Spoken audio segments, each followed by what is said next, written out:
நம்ம விஜய் சொன்னது போல வெண்பா இந்த வருஷம் ஸ்கூல் காம்படிஷன்ல கலந்துக்காம அவங்க பின் வாங்குறது தான் நல்லது அப்படின்னு சொல்லி நீங்க நினைச்சீங்கன்னா இந்த வீடியோக்கு லைக் பண்ணி உங்களோட கருத்துக்களை தெரியப்படுத்துங்க. ஏன்னா வெண்பா அடம் பிடிச்சாங்க அப்படிங்கிறதால விஜயோட பேச்சையுமே மீறி மல்லி இப்போ அந்த ஸ்கூல் ரன்னிங் காம்படிஷனுக்கு கூட்டிட்டு போயிருக்கிறாங்க. அங்க ஐஸ்வர்யா இல்லை அப்படிங்கிறதால ஐஸ்வர்யாவை பார்க்கணும் அப்படிங்கிற மாதிரி வெண்பா அடம் பிடிச்சிட்டு இருக்கிறாங்க. வெண்பா ஏன் இப்போ வர வர இப்படி அடம் பிடிக்கிறாங்க அப்படிங்கிறதே தெரியல. அவங்க டாடா மல்லியம்மா ரெண்டு பேரும் என்ன சொன்னாலும் சரி அப்படிங்கிற மாதிரி கேட்டுக்கிட்ட குழந்தை இப்போ ஒவ்வொரு விஷயங்களுக்கா அடம் பிடிச்சிட்டு இருக்கிறாங்க அப்படிங்கிறதால இதோட பின்புலத்துல நிச்சயமா பல பிரச்சனைகளுக்கு ஆளாகுவாங்க அப்படிங்கிற மாதிரி தான் தெரியுது. ஏன்னா அடம் பிடிக்கிறாங்க அப்படிங்கிறதால இப்போ காம்படிஷனுக்கு கூட்டி விட்டுருக்குறாங்க. அதோட விடுறாங்களா ஐஸ்வர்யாவை பார்க்கணும் அப்படிங்கிற மாதிரி அங்கே போகிறாங்க. அங்கேயுமே அந்த தீபிகா கிட்ட அவ்வளோ கேள்வி கேட்டுட்டு தான் வராங்க. இதெல்லாம் நினச்சி பார்க்குறப்ப நம்ம மல்லி ரொம்பவே ஃபீல் பண்ணுறாங்க. இனிமேல் இந்த தீபிகா இருக்கிற பக்கம் நம்ம தலை வச்சு படுக்கவே கூடாது.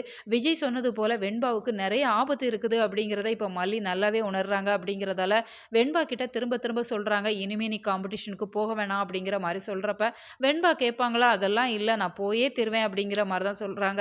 அதனால் வெண்பா அப்கமிங்கில் பல பிரச்சனைகளுக்கு ஆளாகுவாங்க அப்படிங்கிற மாதிரி தான் தெரியுது. அதையெல்லாம் மல்லி எப்படி சமாளிக்க போகிறாங்க.